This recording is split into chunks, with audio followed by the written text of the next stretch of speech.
Market crash ஆகும்போது 90% of the investors panic ஆகி அவங்க போர்ட்ஃபோலியோவை பார்த்தா பயப்படுவாங்க. அதுலேயும் சில பேர் பேனிக் ஆகி அவங்க ஹோல்டிங்ஸை ஃபுல்லாக செல் பண்ணிவிட்டு லாஸை புக் பண்ணிவிட்டு மார்க்கெட்டை விட்டே வெளியே போயிடுவாங்க. ஆனால் ஒரு சில ஸ்மார்ட் இன்வெஸ்டர்ஸ் பார்த்தீங்கன்னா அவங்க காமாக இருப்பாங்க. அதுக்கான காரணம் அவங்க கிட்ட ஒரு செக்யூர்டான இன்வெஸ்ட்மெண்ட் இருக்கும். அதுதான் பாண்ட்ஸ். இன்னைக்கு வீடியோவில் பாண்ட்ஸ் ஏன் வாங்கணும், அது எப்படி உங்கள் போர்ட்ஃபோலியோவை கிராஷ் டைம்லையும் ரெகுலரான ரிட்டர்ன்ஸ் தரும்னு பார்க்கலாம். Hello friends, I am investment banking analyst and I have worked with multiple financial institutions. In this channel, I'll talk all about savings, investment and personal finance related topic. வாங்க வீடியோக்குள்ளே போகலாம். Why bonds? யூஸ்வலாக நான் பாண்ட்ஸை பற்றி பேசும்போது என்கிட்ட எல்லாரும் கேட்குற ஒரே விஷயம் என்னென்னா, இண்டெக்ஸ் ஃபண்ட்லேயே நம்மளுக்கு பெட்டர் ரிட்டர்ன்ஸ் வரும்போது நான் ஏன் பாண்டில் இன்வெஸ்ட் பண்ணணும்னு கேட்பாங்க. இதுக்கு என்கிட்ட 3 முக்கியமான ரீசன் இருக்குது. First is capital protection. Stock market இன்வெஸ்டிங்கில் மார்க்கெட் கிராஷ் ஆகும்போது நீங்கள் இன்வெஸ்ட் பண்ண பிரின்சிபல் குறையறதுக்கான வாய்ப்புகள் அதிகம். ஆனால் இதுவே பாண்ட் மார்க்கெட்டில் நீங்கள் மெச்சூரிட்டி வரைக்கும் அந்த பாண்டை ஹோல்ட் பண்ணிங்கன்னா உங்களுக்கு at the end of the maturity முழு அமௌண்ட்டும் வந்துடும். அதனால தான் இது ஒரு கேபிட்டல் ப்ரொடெக்டட் அசெட்னு சொல்கிறாங்க. And second is regular cash flow. ஸ்டாக்ஸில் டிவிடெண்ட் எப்போ வரும், எவ்வளோ வரும்ன்றது நிச்சயம் இல்லை. ஆனால் பாண்ட்ஸில் அந்த பாண்டோட பே அவுட்டை பொறுத்து இயர்லி, மந்த்லி இல்லை குவார்ட்டர்லியோ ஃபிக்ஸ்டாக உங்களுக்கு இன்ட்ரெஸ்ட் வந்துகிட்டே இருக்கும்.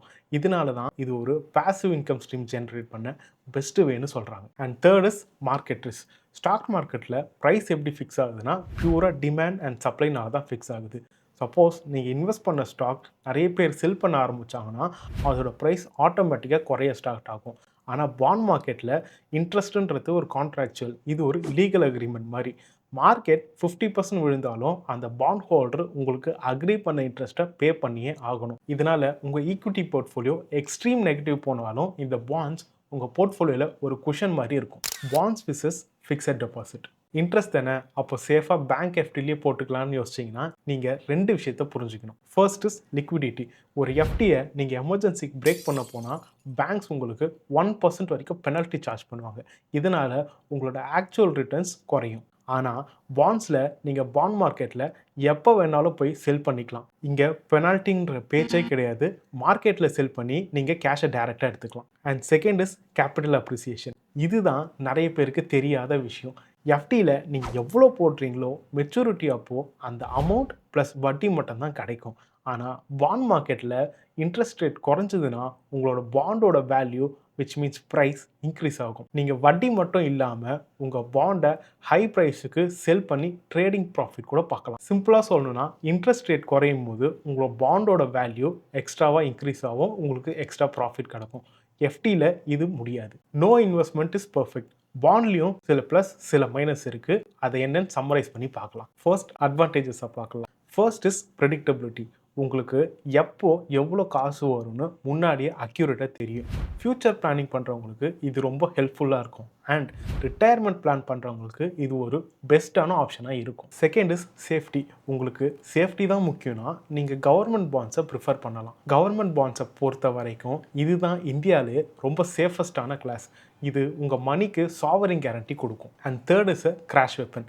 பெரிய பெரிய இன்ஸ்டிடியூஷனல் இன்வெஸ்டர்ஸ் அவங்க எப்போவுமே மார்க்கெட் கிராஷை டேக்கிள் பண்ணுறதுக்காக பாண்ட்ஸை அவங்க போர்ட்ஃபோலியோவில் எப்பயுமே வச்சுருப்பாங்க. அவங்க அளவுக்கு இல்லைனாலும் அட்லீஸ்ட் பேசிக் எக்ஸ்போஷராவது நம்ம பாண்ட்ஸில் வச்சுக்கலாம். இப்போது டிஸ்அட்வான்டேஜஸை பார்க்கலாம். First is inflation.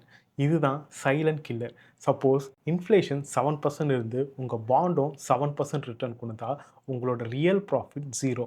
So இன்ஃப்ளேஷனை beat பண்ணுற மாதிரியான பாண்ட்ஸை சூஸ் பண்ணுங்கள். And second is interest rate. நான் முன்னாடியே சொன்ன மாதிரி இன்ட்ரெஸ்ட் ரேட் கம்மியாச்சுன்னா உங்கள் பாண்டோட ப்ரைஸ் இன்க்ரீஸ் ஆகும்.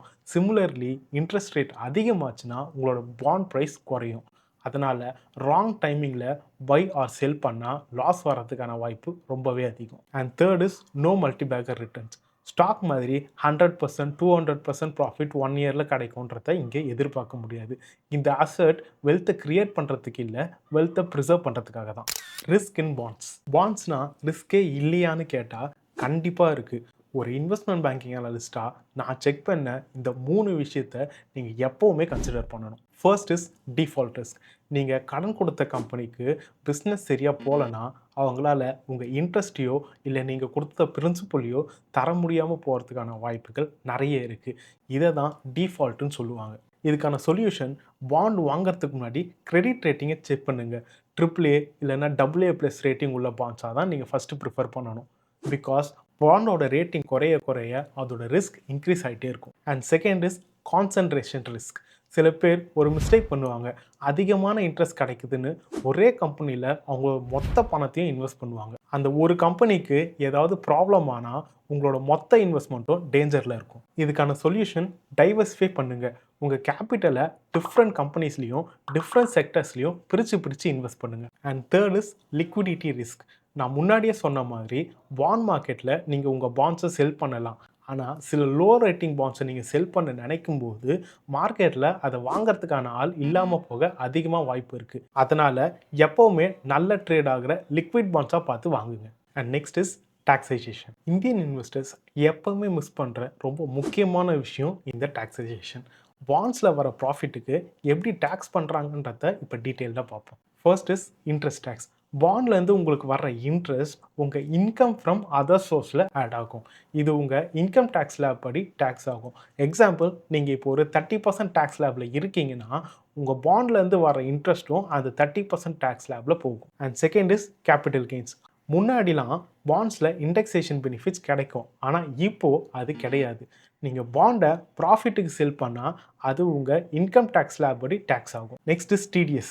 பாண்டில் இன்ட்ரெஸ்ட் பே பண்ணும்போது கம்பெனி 10% டிடிஎஸ் பிடிச்சிட்டு தான் பே பண்ணுவாங்க. இங்கே ஒரு போனஸ் பாயிண்ட். உங்கள் டோட்டல் இன்கம் ஆனுவல் டேக்ஸ் லிமிட்டுக்குள்ளே இருந்தீங்கன்னா நீங்கள் ஐடிஆர் ஃபைல் பண்ணும்போது டிடிஎஸை ரீஃபண்ட் வாங்கிக்கலாம். ஸோ ஃப்ரெண்ட்ஸ், நான் இந்த வீடியோட ஸ்டார்ட்டில் சொன்ன மாதிரி ஸ்டாக் மார்க்கெட் கிராஷ் ஆகும்போது பேனிக் ஆகாமல் காமாக இருக்கிற பீப்புளில் நீங்களும் ஒருத்தராக இருக்கணும்னா உங்கள் போர்ட்ஃபோலியோவில் பாண்ட்ஸை நீங்கள் டெஃபினட்டாக ஆட் பண்ணணும். இண்டெக்ஸ் ஃபண்ட் க்ரோத்துக்கு, பாண்ட்ஸ் சேஃப்டிக்கு, இந்த காம்பினேஷனை தான் அசோட் அலோகேஷன்னு சொல்லுவாங்க. இந்த வீடியோ பற்றின உங்கள் கருத்தை கமெண்ட்ஸில் சொல்லுங்கள். மறக்காமல் சப்ஸ்கிரைப் பண்ணுங்கள். அடுத்த வீடியோவில் பார்க்கலாம்.